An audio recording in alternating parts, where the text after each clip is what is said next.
Ya şimdi yapay zeka ben kullanılmasından yanayım.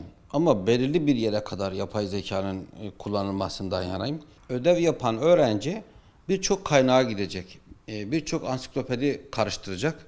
Birçok kaynak kitap karıştıracak.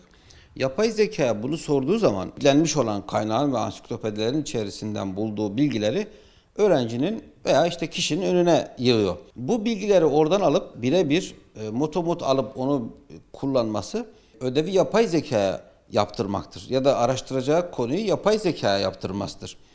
Ama ben yapay zekanın şu şekilde kullanılmasından yanayım. Bir konu üzerinde örneğin su ile ilgili bir araştırma yapan bir araştırmacı veya bir öğrenci bunu yapay zekaya sorabilir. Yapay zeka bunun karşısına su ile ilgili bir sürü bilgi çıkaracaktır. H2O'dan tutun su savaşlarına kadar. Bunları birebir yapay zekanın kendisine sunduğu o bilgileri alıp yapıştırıp olduğu gibi ödev veren kişiye götürmesi ödev yapmış sayılmıyor. Yapay zeka kendisine bir fikir sunuyor, bir yol açıyor. Bu açtığı yoldan belki kaynak kitaplar da verecektir. Bu kişi o kitaplara gidecek, o kitapları karıştıracak. Yani yapay zeka aslında ona yapması gereken yolu gösteriyor. O bilgilerle beraber kendisi bu ödevin üzerine ne katabilir? Katabileceği şeyleri de bulmalı. Bunu %100 hepsini yapay zekayla oluşturamaz. O yüzden yapay zeka bizim için çok güzel ve olumlu bir şey olduğu kadar çok kötü ve olumsuz olan bir durumu da var. Güzel olması bize bilgi sunması, kötü olması ise bizi tembelliğe doğru götürmesi. Yapay zeka çıkmadan önce biz ödevlerimizi kütüphanelerde yapardık. Gidip kütüphanelerde devasa kitapları yığardık, onları araştırırdık, üzerinde incelemeler yapardık. Şimdi buna gerek kalmadı.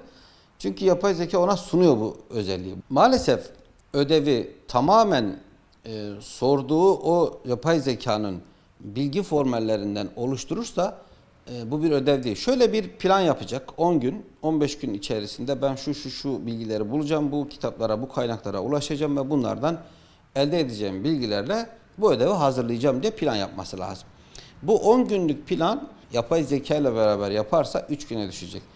Bu 3 gün sonra da kendi çabasıyla ortaya bir şey koyduğu zaman da çok güzel bilgilerle elde edilebilir. Ama o kadar rahat ve o kadar tembel bir nesil yetişiyor ki bir konuyla ilgili bir şey tartışılacağı zaman ortamda tartışıldığı zaman illaki biri şey diyor. Soralım yapay zeka. Soruyor.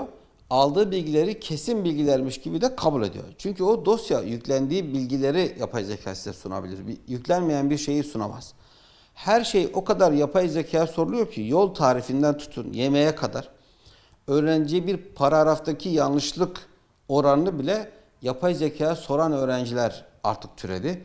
Ama bu öğrencilerin sadece yapay zeka ile oluşturulmuş bir beden olarak ortada görüyoruz. Kendi fikri yok.